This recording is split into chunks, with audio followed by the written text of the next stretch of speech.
अपने बच्चे संस्कारी बनाने हैं तो 15, 16, 20 साल की प्रतीक्षा मत करिए। 5 साल से लेके 12 साल तक की उम्र है, इसमें जो बनाओगे वो बन जाएंगे।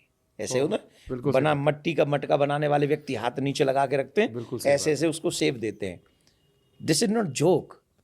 वो जोक नहीं, हमारे बच्चे कहानियां नहीं, स्टोरी नहीं है, टाइम पास नहीं है, वो बच्चे हैं। उनका निर्माण हम 5 से 12 साल तक करेंगे, वही आगे इन फ्यूचर वो लाइफ पर इम्प्लीमेंट करेंगे उसका। अब हमको एक सवाल मन में आ रहा है हमारे, तो फिर ये परंपरा हमारे धर्म में है क्यों नहीं? क्योंकि जब मैं सिखों को देखता हूँ, उनके यहाँ बचपन से धर्म के प्रति झुकाव डाला जाता है।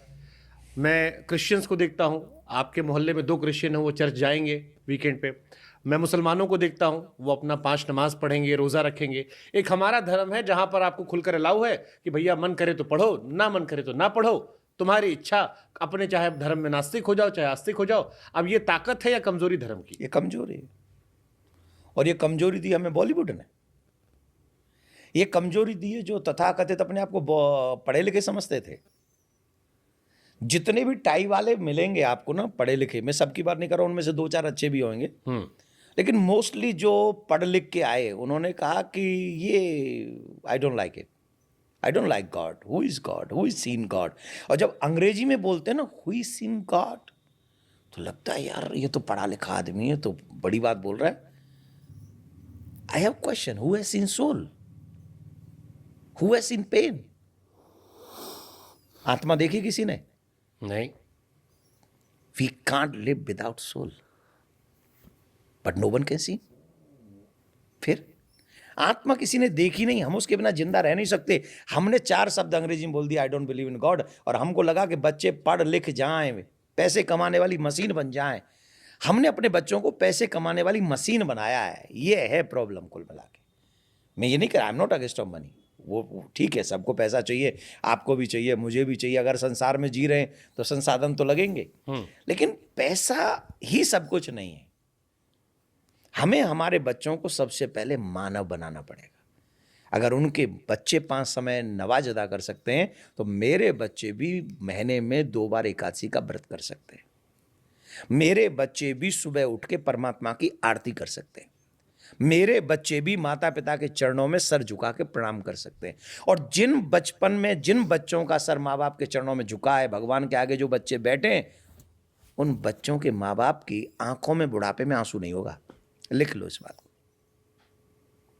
और जिन्होंने बचपन में अपने बच्चों को फ्रीडम दे दिया, करो व्हाटएवर यू वांट, वही माँ बाप खून के आंसू रोते हैं। एक से एक नाम गिना दूंगा। बड़े होके वो कहते हैं, dad I don't like you, I never live with you because my wife is don't like you. My wife doesn't like you. क्यों? कि वो भी ऐसी ही हो, तुम भी ऐसे ही हो, तुमने अपने बच्चों को फ्रीडम दिया ही था।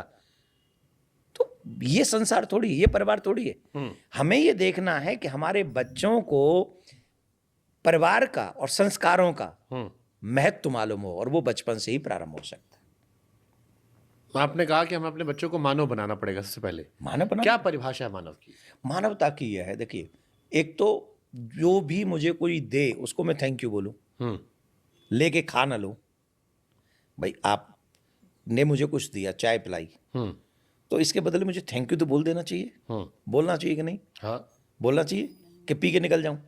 अब बताओ, अच्छा मैनर्स किसको कहेंगे? अगर आप थैंक यू बोलेंगे तो अच्छा मैनर्स है। हाँ। ठाकुर जी ने मुझे पीने वाला मुंह दे दिया, देखने वाली आंखें दे दी, सुनने वाला कान दे दिया, चलने वाले पैर दे दिए, काम करने वाले हाथ दे दिए, देखने के लिए नेत्र दे दिए। मैंने कब थैंक यू बोला?